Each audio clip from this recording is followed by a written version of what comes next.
Bonjour à tous, je suis Chulien. Je suis Yang Yang. Aujourd'hui, nous allons parler du secteur de l'environnement en Chine.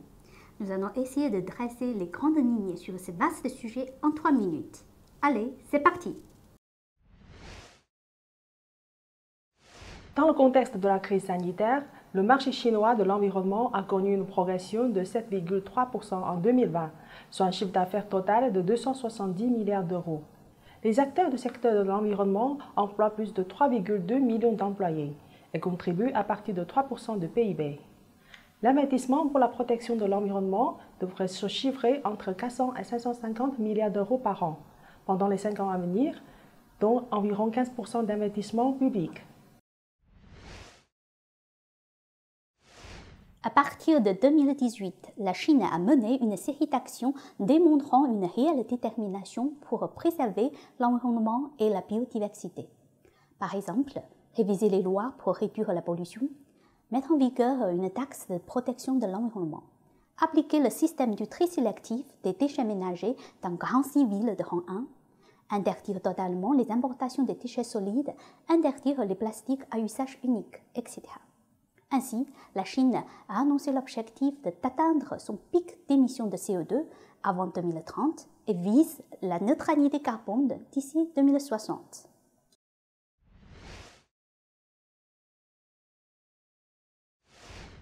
Le taux de concentration du marché est très élevé. En effet, 10% des acteurs locaux génèrent 80% de chiffre d'affaires.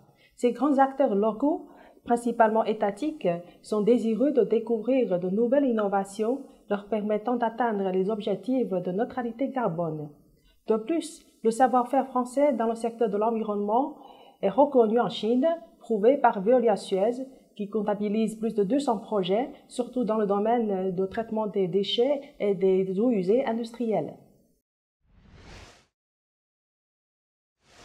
Le marché chinois offre des réelles opportunités aux entreprises étrangères et à leurs innovations, notamment dans les domaines suivants. La moitié des déchets ne sont toujours pas triés et mis en décharge en Chine. C'est pourquoi le nouveau plan quinquennal propose une politique zéro décharge pour les déchets de ménage en ville qui représente 300 millions de tonnes par an. Ce plan propose également de renforcer les politiques de traitement des déchets dangereux et médicaux d'ici 2025. La Chine s'est fixée pour objectif de maintenir sa consommation en eau sous la barre de 640 milliards de mètres cubes et de réduire l'empreinte hydrique des principales industries de 16% à l'horizon 2025.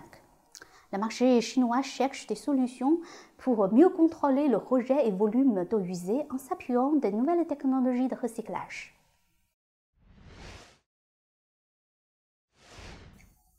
En juillet 2021, la Chine a lancé officiellement son marché national de trading carbone, le plus grand au monde, permettant aux entreprises d'acheter les droits à émettre de CO2.